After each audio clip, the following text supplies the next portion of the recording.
Deep beneath the waters off Japan's Yonaguni Island lies a mystery that has baffled divers and researchers for decades. Massive stone structures, steps, platforms, and terraces sit on the ocean floor. But are these ruins the remains of a lost civilization? Or simply a natural formation carved by the sea? In 1986, a local diver stumbled upon what looked like an enormous underwater monument. Since then, the site has drawn explorers, geologists, and archaeologists from around the world. Some describe it as a sunken pyramid, while others see a sprawling city swallowed by the ocean.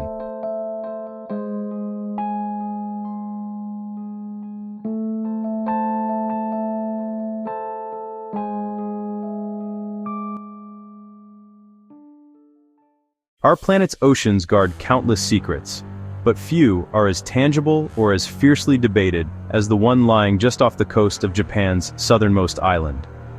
In 1986, a local diver searching for new hammerhead shark, watching spots, stumbled upon something that would challenge our very understanding of the ancient world. Submerged 80 feet beneath the waves, he found not a natural reef, but what appeared to be a city frozen in stone. This is the Yonaguni Monument, a colossal structure stretching nearly 500 feet long and 150 feet wide, carved from a single monolithic block of sandstone. Its features are staggering in their apparent precision. We see immense, flat terraces that step down into the blue abyss, impossibly straight edges, and perfect 90-degree angles that seem to defy the random patterns of natural erosion.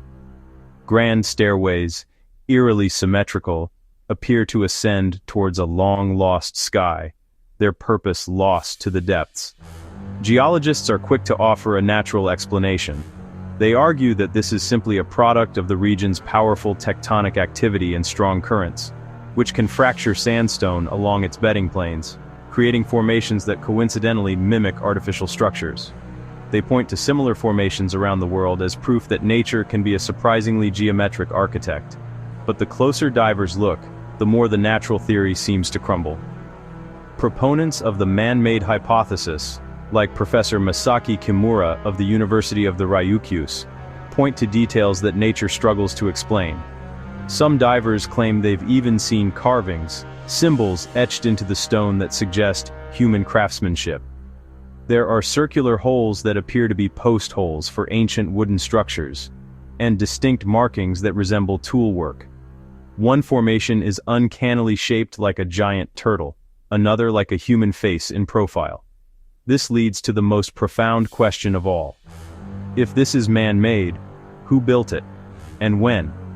Based on sea level data, this entire area was above water until the end of the last ice age. This means the structure would have to be at least 10,000 years old. Could this be the oldest man-made structure on Earth, a remnant of a sophisticated prehistoric Pacific civilization, dating back long before the pyramids, long before recorded history itself? If you love diving into unsolved mysteries like this, make sure to subscribe right now so you don't miss our next journey into the unknown.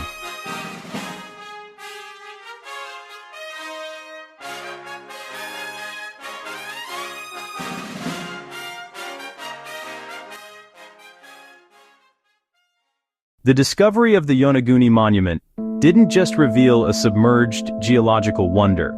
It ignited one of the most polarizing debates in modern science. On one side stands a consensus of geologists. On the other, a passionate group of explorers and academics who believe the site demands a radical rewriting of our ancient past. The scientific community was cleaved in two. This isn't merely an argument over rocks. It's a battle for the very timeline of human civilization. Could a sophisticated society have existed and then vanished thousands of years before history tells us was possible? The answer depends entirely on how you interpret the silent stone evidence. The case for a natural origin is grounded in powerful, predictable forces. Geologists argue that the formation is a classic example of natural terracing. The monument is composed of sandstone, a sedimentary rock known for its tendency to fracture along straight, parallel planes. The region itself is a hotbed of seismic instability, part of the Pacific Ring of Fire. Geologists explain that frequent tectonic activity can easily shear and uplift bedrock, creating sharp, blocky forms that look architectural. Add to this the relentless power of the Kuroshio Current, one of the strongest on the planet. For millennia, this black stream has scoured the coast, eroding softer rock and carving channels and terraces that convincingly mimic man-made construction. Yet, for every geological explanation, there is a compelling counter-argument.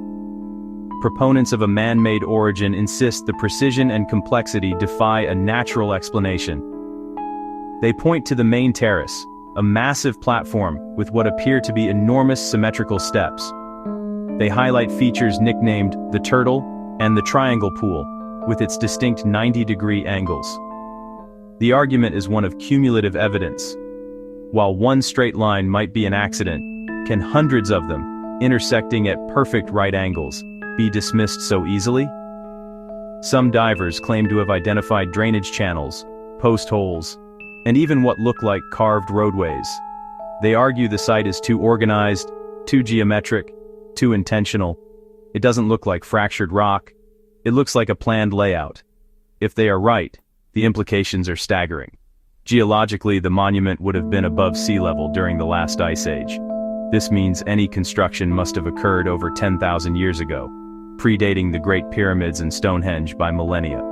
It would place a highly advanced civilization in East Asia, when humans were thought to be simple hunter-gatherers.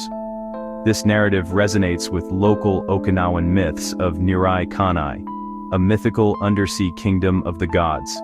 Could Yonaguni be the physical remnant of this legendary lost world, a civilization reclaimed by the sea, leaving behind only a silent stone enigma? When a structure of this magnitude is found, it's only natural that it attracts grand theories, and none are grander than its connection to the legendary lost continent of Mu. First popularized in the 1920s by writer James Churchward, Mu was described as a vast, idyllic land in the Pacific Ocean, a motherland of civilization and the ancestral home of humanity. According to the legend, this advanced empire, a supposed counterpart to Atlantis, was home to a sophisticated society before it was catastrophically swallowed by the sea. For proponents of this theory, the Yonaguni Monument isn't just a set of ruins, it's tangible proof of Mu's existence, a surviving remnant of a long-lost world. They argue its location and immense age fit the narrative perfectly, suggesting we've found the first real piece of a puzzle that mainstream science has long dismissed as pure fantasy. A more scientifically grounded theory places the structure's origins at the end of the last ice age.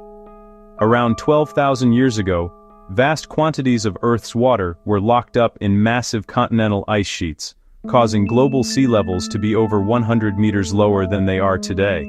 The area where the monument now sits would have been dry land, part of a coastal headland, or perhaps a peninsula extending from the island. As the planet warmed and the glaciers melted, the seas began their inexorable rise.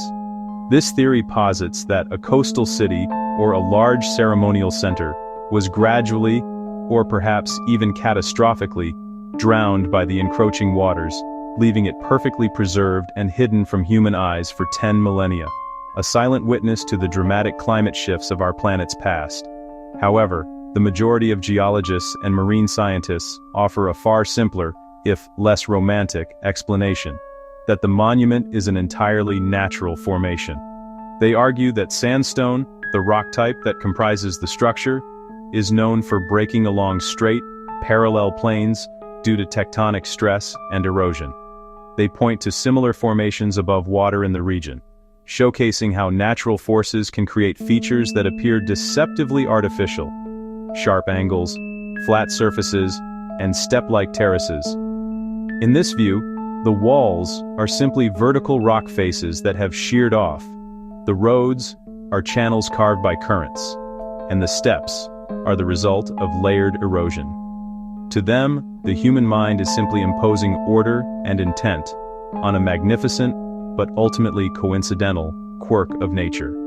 Yet the debate rages on because of what divers have found.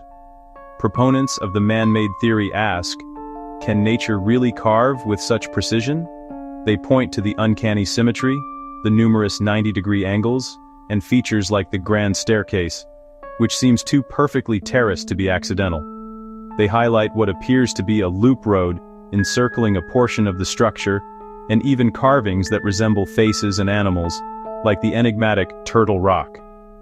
If this was a city, it would mean that a prehistoric people in Japan, likely from the ancient Jomon culture, possessed engineering and organizational skills far beyond anything we've ever attributed to them.